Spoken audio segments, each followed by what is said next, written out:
मैं प्रचंड हूं। जाकर के अग्निकुंड के समक्ष बैठ गई। पिताश्री, यदि मेरे पति का ही यहाँ सम्मान नहीं तो मेरा भी कोई सम्मान नहीं है। धड़कते हुए योगाग्नि के कुंड में जो है जाकर के उसी कुंड के सामने अपना योग लगाया और अपना देह जो है भस्मीसात कर दिया। अब तो सारा यज्ञ जो है अपवित्र हो गया। इधर से भगवान को जैसे ही सूचना मिली त्रिलोकीनाथ को, भगवान शंकर ने उठाया अपने आप बाल, तोड़ा सिर से, पटका जमीन पे। वीरभद्र स्वयं काल के रूप में उत्पन्न हो गया। जाओ और जाकर के यज्ञ जो दक्ष का यज्ञ है उसको विध्वंस करो, खंडित कर दो। जैसे ही जो है वीरभद्र वहां पहुंचा, सारे यज्ञ को समाप्त कर दिया। सब जगह पानी, सारे वृष्टि कर दी। दक्ष का सिर काट दिया। त्राहिमाम मच गया। त्राहिमाम त्राहिमाम त्राहिमाम।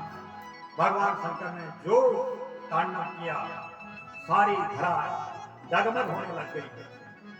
सारे देवता भगवान शंकर के पास जाकर के स्तुति करते हैं, हे प्रभु, हे नारायण, नमोस्तुनंताय सहस्रमूर्तये सहस्रपादाय। हे सहस्रमूर्ति, हे स्वयं विष्णु स्वरूप भगवान नारायण, हे त्रिलोकीनाथ, हे भगवान शंकर, रुको, शमन, रुको, शांत हूं। लेकिन भगवान शांत नहीं हुए और स्वयं पर जो सती का जो स्वरूप था, उसी भस्म शरीर को जो जल गया था अग्नि की ताप से, उसी को उठा करके दिग्जगंतर में घूमने लगे। अब तो मानो सारी धरा रोने लग गई हुई। भगवान विष्णु ने अपना चक्र चलाया, क्योंकि नहीं तो ये अनिष्ट हो जाएगा। और चक्र चलाते चलाते उस भयंकर अंगार स्वरूप सती के स्वरूप को, शरीर को पग पग से अलग अलग भेद भेदन करके जगह जगह से उसको अलग अलग किया, शरीर को खंड किया। और जहां जहां प्रविष्ट जो अवशिष्ट गिरने लगे, वहीं वहीं भगवान की कृपा से वो धाम मां के सिद्ध पीठ बनते गए। वही 51 सिद्ध पीठ मां की जो आज स्थापित है। फिर भगवान से सबने प्रार्थना करी, हे प्रभु, आप शांत हो, नहीं तो इस संसार का क्या होगा। आप तो पालन करता है, आप ही ऐसे संहार करेंगे तो सृष्टि खत्म हो जाएगा। तब जाकर के भगवान कहीं शांत हुए। दक्ष का यज्ञ विध्वंस हो गया, सारा खंडित हो गया। फिर कहा कि अधूरा यज्ञ भी खराब होता है, हे प्रभु, उसके यज्ञ को भी पूर्ण करो। फिर जाकर के यज्ञ में जो वीरभद्र गया था, का वीरभद्र जाओ और दक्ष का जो कटा हुआ सिर है उसको दोबारा से जो है बकरे का सिर उसके सिर पे लगाओ, क्योंकि वहां यज्ञ का जो बकरा आया था उसी के सिर को काट करके यज्ञ के सिर पे दक्ष के सिर पे लगाया गया। और तब जाकर के फिर दक्ष सचेत हुआ, भगवान के शरण में शरणागत प्राप्त हुआ, प्रार्थना करने लगा, प्रभु मेरे से बहुत बड़ी गलती हो गई। ये प्रभु, ये आपका ही कोई न कोई समय का देव पर विभाग होगा, कोई शाप होगा जो मुझे आज मिला है। वस्तुतः पहले ये सब शापित हो गए थे, और ये शाप जो है शिवगणों का ही था।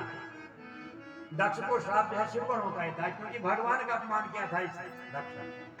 तो शिवगणों ने कहा था, जा तेरा जो है सिर कट जाए और तेरे पे जो है बकरे का सिर लग जाए। वही हुआ था।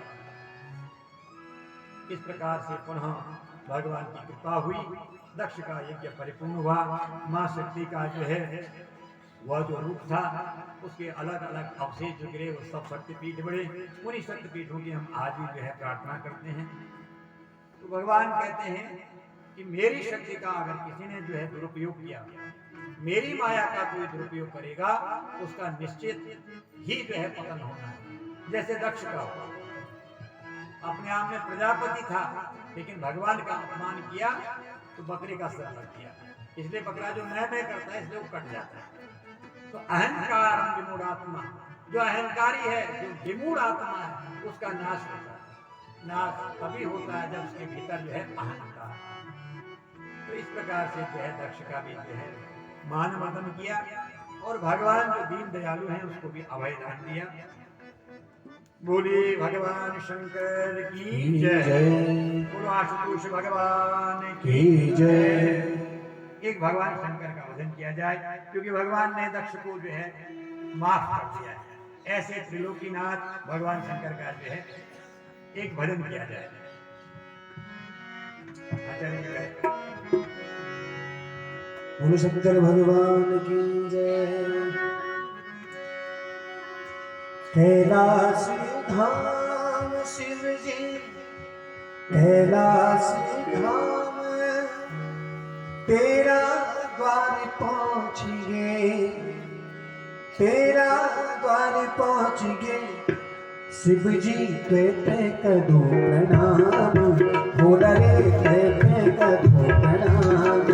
शिव जी कहते कदो प्रणाम, शिव जी कहते कदो प्रणाम।